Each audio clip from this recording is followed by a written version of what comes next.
విజయవాడ సాయికృష్ణ తల్లి ఉన్నారు కదా! ఆమె మన ఛానల్ కామెంట్ సెక్షన్ చూస్తారు. ఈ వీడియో కింద ఉన్న కామెంట్స్ చదవబోతున్నారు. కాబట్టి నిజాయితీగా, హానెస్ట్‌గా కామెంట్ చేయండి. ప్రతి ఒక్కళ్ళు మిస్ అవ్వకుండా. వీళ్ళిద్దరిలో ఎవరు న్యాయం చేయగలరు? ఆ కుటుంబానికి, ఆ తల్లికి ఈ కేసులో, సాయికృష్ణ కేసులో. 1 పవన్ కళ్యాణ్, 2 వైఎస్ జగన్. ఈ రెండిట్లో వీళ్ళిద్దరిలో ఎవరు న్యాయం చేయగలరని మీరు అనుకుంటున్నారు అనేది ప్రతి ఒక్కళ్ళు మిస్ అవ్వకుండా కంపల్సరీగా కామెంట్ చేయండి. సాయికృష్ణ యొక్క తల్లి ఈ కామెంట్ సెక్షన్ చూస్తారు. కనీసం 2000 మంది కామెంట్స్ ఉండాలి. ఎవరికి న్యాయం చేయగలరని ప్రజలు నమ్ముతున్నారో ఆవిడకి అర్థం అవ్వాలి. ఇదేదో సరదా వీడియో కాదు. కాబట్టి కంపల్సరీ ప్రతి ఒక్కళ్ళు కామెంట్ చేయండి.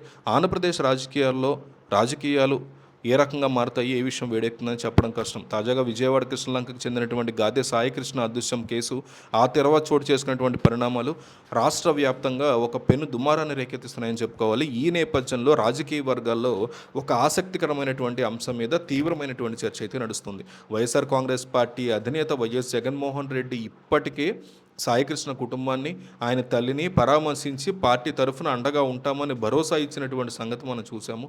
అయితే ఈ అవకాశంలో, ఈ వ్యవహారంలో అంతకు మించినటువంటి ఒక బలమైనటువంటి ఊహాగానం రాజకీయ గల్లీల నుంచి సోషల్ మీడియా వరకు జోరుగా వినిపిస్తున్నటువంటి పరిస్థితి అయితే ఉంది. త్వరలోనే వైఎస్ భారతీరెడ్డి కూడా సాయికృష్ణ తల్లిని పరామర్శించేందుకు నేరుగా వారి నివాసానికి వెళ్లే అవకాశాలు చాలా స్ట్రాంగ్గా ఉన్నాయనే మాటలు వినిపిస్తున్నాయి. ఈ అంశం మీద వైసీపీ సోషల్ మీడియాలో రకరకాల పోస్టులు ఇవన్నీ కూడా దర్శనమిస్తున్న పరిస్థితి ఉంది. సాయికృష్ణ తల్లి పడుతున్నటువంటి వేదనని చూసి ఒక మహిళగా, తాను కూడా ఒక తల్లిగా వైఎస్ భారతి ఆమెను కలిసి వ్యక్తిగతంగా ఓదార్చాలని భావిస్తున్నట్టు వైసీపీ అనుకూల మీడియాలో వినిపిస్తున్నటువంటి మాట. ఈ సున్నితమైనటువంటి ఉదంతంలో బాధితులకి నైతిక స్థైర్యాన్ని ఇవ్వడానికి వైఎస్ భారతి రంగంలోకి దిగితే అది వైసీపీ శ్రేణుల్లో, ప్రజల్లో మరింత నమ్మకాన్ని కలిగిస్తుంది అని వైసీపీ నమ్ముతోంది. ఈ పర్యటనకు సంబంధించినటువంటి సన్నాహాలు అంతర్గతంగా జరుగుతున్నాయనేటువంటి గుసగుసలు అయితే చాలా గట్టిగా వినిపిస్తున్నాయి. సాధారణంగా వైఎస్ భారతి ప్రత్యక్ష రాజకీయ పర్యటనలకు కంప్లీట్గా ఆమె దూరంగా ఉంటూ ఉంటారు.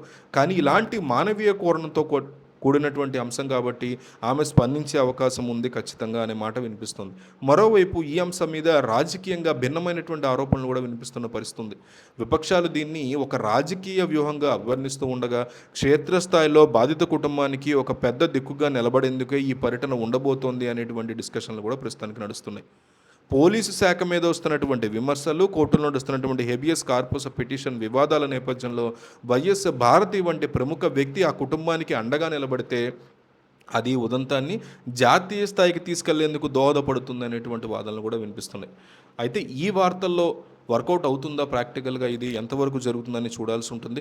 ప్రాథమిక అంచనాలు, లీకుల ఆధారంగా మాత్రం ఒక స్ట్రాంగ్ చర్చ మాత్రం డెఫినెట్లీ జరుగుతుంది. త్వరలో అధికారిక ప్రకటన వచ్చే అవకాశం ఉందని వైసీపీ ఫ్యాన్స్ అంటున్నారు. సాయికృష్ణ కేసు రోజుకో మలుపు తిరుగుతున్నటువంటి ఈ టైంలో వైఎస్ భారతి యొక్క పర్యటన వార్త వర్కౌట్ అవుతుందా లేదా అనేది చూడాల్సి ఉంటుంది.